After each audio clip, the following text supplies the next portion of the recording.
Everyone dreams about owning an Aston Martin. So why does almost no one actually buy one? These cars look stunning, sound incredible, and carry a legacy of pure luxury and performance. But behind the beauty, there's a reality that many people choose to ignore. Aston Martin is one of the most iconic names in the automotive world. The brand is associated with elegance, exclusivity, and a certain level of prestige that few manufacturers can match.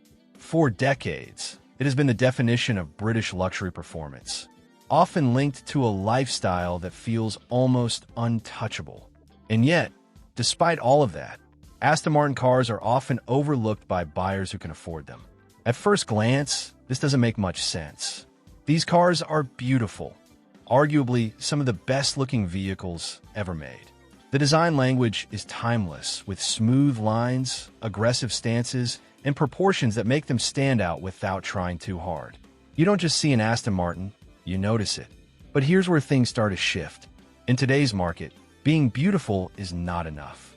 Buyers in this segment expect more than just design. They want cutting-edge technology, reliability, performance consistency, and a strong sense of value for the price they're paying. And this is where Aston Martin begins to struggle. One of the biggest issues is reliability.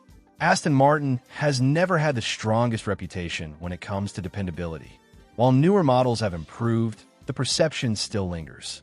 And in this price range, perception matters just as much as reality. Buyers don't want to worry about unexpected problems or expensive repairs. Maintenance costs also play a major role. Owning an Aston Martin is not cheap, and not just because of the initial purchase price. Servicing, parts, and specialized labor can quickly add up. Compared to some competitors, the long-term ownership experience can feel more demanding and less predictable. Then there's the question of technology. For a long time, Aston Martin lagged behind when it came to infotainment systems and interior tech. Some models relied on older systems that didn't feel competitive with what other luxury brands were offering. Even though partnerships and updates have improved this, the brand still carries that reputation of being slightly behind. Performance is another interesting point. Aston Martins are fast, no doubt about it, but they often prioritize comfort and grand touring capabilities over raw, track-focused performance. That's not necessarily a bad thing, but it puts them in a strange position.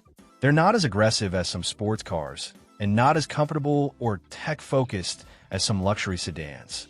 This creates a kind of identity problem. What exactly is an Aston Martin supposed to be? A luxury cruiser? A sports car? A status symbol?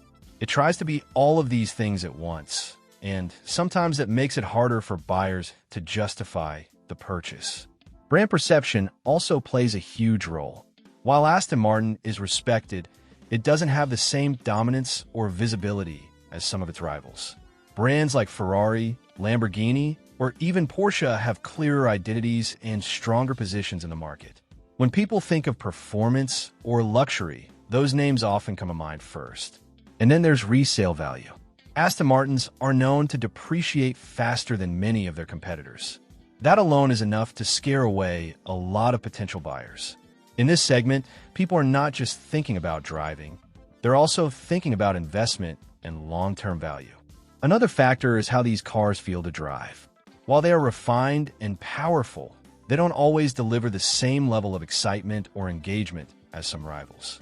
They're smooth, controlled, and elegant, but sometimes that comes at the cost of pure driving thrill. Interior quality, while luxurious, can also be inconsistent depending on the model and year. Some cars feel truly premium, while others show small details that don't quite match the price tag. In a segment where perfection is expected, even small imperfections can make a big difference. And let's not forget the competition. The automotive world has become incredibly competitive, especially in the luxury and performance segments. Buyers today have more options than ever, and many of those options offer better technology, stronger reliability, or more aggressive performance for a similar price. Aston Martin also tends to appeal to a very specific type of buyer, someone who values style, heritage, and exclusivity over outright performance or cutting-edge features. That's a smaller audience compared to brands that try to appeal to a broader market. Marketing and visibility are also part of the equation. While Aston Martin has a strong presence in certain areas, it doesn't dominate headlines in the same way some competitors do. That lack of constant visibility can make the brand feel less relevant, especially to younger buyers. There's also a subtle factor that many people don't talk about: risk. Buying an Aston Martin can feel like a risk compared to more established, widely trusted brands. Even if the car is amazing, that feeling alone can influence decisions. However, it's important to understand that being ignored doesn't mean being bad. In fact, Aston Martin cars offer something that many other brands don't: a sense of understated luxury. They're not as loud or flashy, and for some people, that's exactly the appeal. They are cars for those who don't need to prove anything, for those who prefer elegance over attention and presence over noise. But in a world where boldness and extremes often get the spotlight, that subtlety can easily go unnoticed. So why are Aston Martin cars so ignored by everyone? It's not because they're cars. It's because they exist in a space that's becoming harder to define.